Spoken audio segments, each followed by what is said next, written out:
The second annual Basketball Cop All-Star Game was played tonight at the Gainesville High School Gymnasium.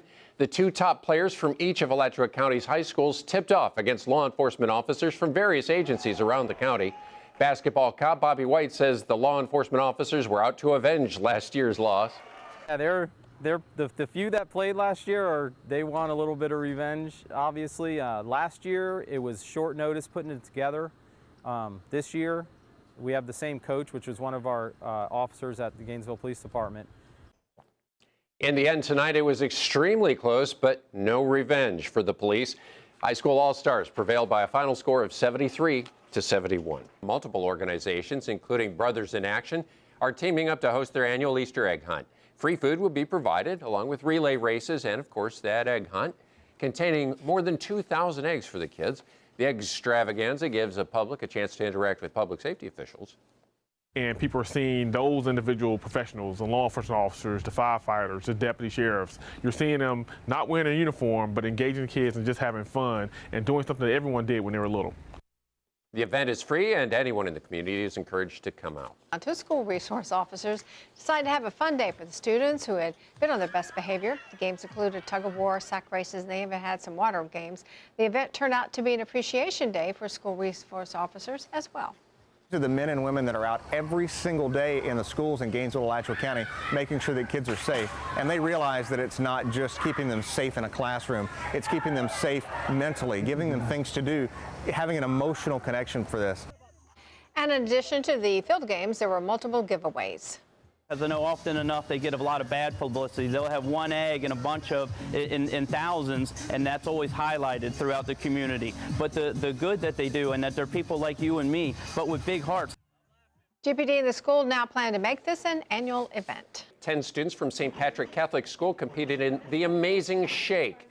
Today's visit was round 3 of 5. 5 judges from TV20 graded the students on composure and professionalism while delivering a news story. The students enjoyed their visit and seemed to really enjoy the group discussion. Also really enjoyed being around that table, having a good conversation with everyone, hearing people's different views, and it really helped me learn things, and I liked teaching them some things too.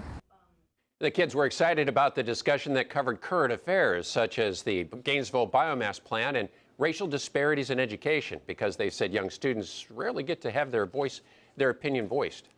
In the discussion room where we got asked topics, because sometimes we, as children, we don't get a say in different things. So the winner will be announced April 10th, and of course the day was capped off by this, a handshake. Welcome back to historic Dodgertown here in Vero Beach, site of the FHSAA State Championships on the softball arena for 2017. It was an exciting time with 2 area teams vying for the Class 1A state crown today. It feels so bad for the families to wake up on a Tuesday morning and know that their sons had died. This is what's left of a BMW convertible after Megan Black says she heard the sound of an engine roaring.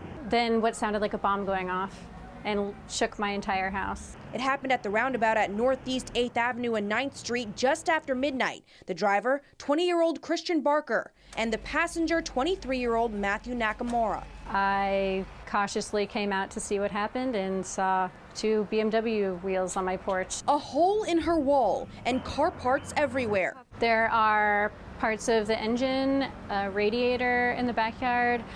There's debris on the roof. I don't know exactly what, but different plastic pieces of the car. Black is still finding car parts in her yard, including this BMW emblem. And one witness tells us they could smell the burnt rubber as the car sped past them on the road. It was incredibly fast, and the tires squealed as they went around the turn to get onto 9th Street. Police say the car flew into the air and hit a tree outside Black's house. We could see the taillights kind of almost go off in the distance.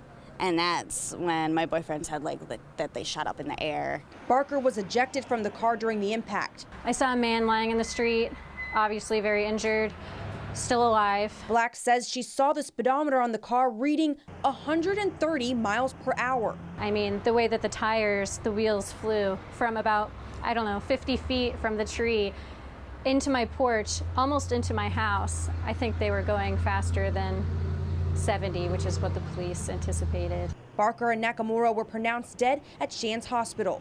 This is my first apartment. I've only been here for 5 months. This is my first apartment. This woman says she was in her upstairs apartment with her 5-year-old daughter when she started smelling something foul. Man, this whole thing burnt, so I opened the door and all the maintenance are standing downstairs looking at me talking about, oh yeah, get out the house.